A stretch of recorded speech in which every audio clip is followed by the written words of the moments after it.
अब पहला है थ्रू, गिरे हुए स्थान में से होकर गुजरना। एक तो याद रख लेना, गिरे हुए स्थान में से होकर गुजरना। जैसे द थीफ जो चोर है, केम द विंडो, खिड़की में से आया। अब खिड़की विंडो लगा सकता है, फॉरेस्ट हो सकता है, गिरी हुई चीज है, तो द थीफ केम, जो यहां क्या लगा देंगे हमें, थ्रू। क्या लगाएंगे, थ्रू। अब देखो चोर है वो आया कहां से, अंडर विंडो, खिड़की है वो गिरी हुई है उसके अंदर से आया, तो हम क्या लगा दिया, द थीफ केम है थ्रू द विंडो। अब यहां द थीफ केम, यहां द फॉरेस्ट भी लगा सकता है, कुछ भी लगा सकता है, गिरी हुई चीज में से जो चीज गुजरेगी ना, चार प्रीपोजिशन देंगे उसमें से हमें क्या लगाना है, थ्रू लगाना है। जैसे the thief came through the window. अब दूसरा है अंडर, अंडर आपको बता दिया कि कोई वस्तु नीचे हो लेकिन उसके ऊपर स्पर्श नहीं करती हो। जैसे जब कोई वस्तु या कोई व्यक्ति है किसी के नीचे हो लेकिन सतह न छूती हो, दोनों की सतह है वो न छुए, तो अंडर का प्रयोग होता है। जैसे देयर इज ए काउ, जैसे गाय है, ठीक है ना। अब वो द ट्री कहां पर बैठी हुई है, अंडर। अब गाय है वो कोई पेड़ के ऊपर छू नहीं रहा है, पेड़ दोनों सतह नहीं मिल रही है तो नीचे है वो,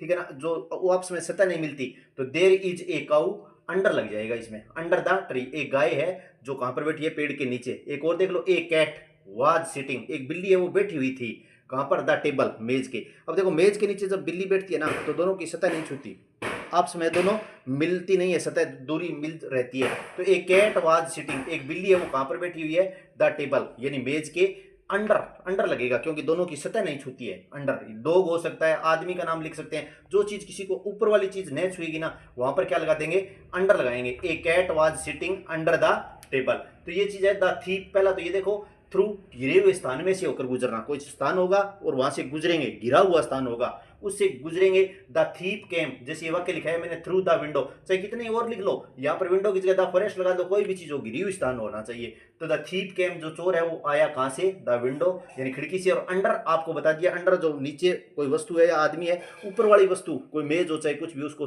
स्पर्श न करे, छुए न, सतह न छुए। यानी जब कोई वस्तु या व्यक्ति किसी के नीचे हो और सतह न छुए, दोनों के आपस में सतह न छुए, तो देयर इज ए काउ, जैसे एक वाक्य लिखा है देयर इज ए काउ। अब कहां पर बैठी है, द ट्री, पेड़ के नीचे बैठी है तो ऊपर वाली सतह नहीं छू रही है तो हम क्या लगा देंगे, अंडर लगा देंगे।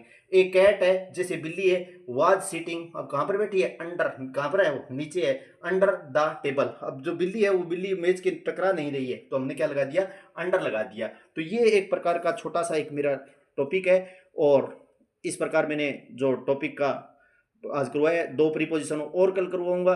तो इसी प्रकार दो दो प्रीपोजिशन है, आप बार बार पढ़ोगे ना तो आपके अच्छी तरीके से दिमाग में रह जाएगी, और कंपटीशन के लिए जो ग्रामर है फोर्थ ग्रेड के लिए हमेशा इंपॉर्टेंट है। और आगे दो और करवाऊंगा प्रीपोजिशन के अंदर, तो इन्हीं शब्दों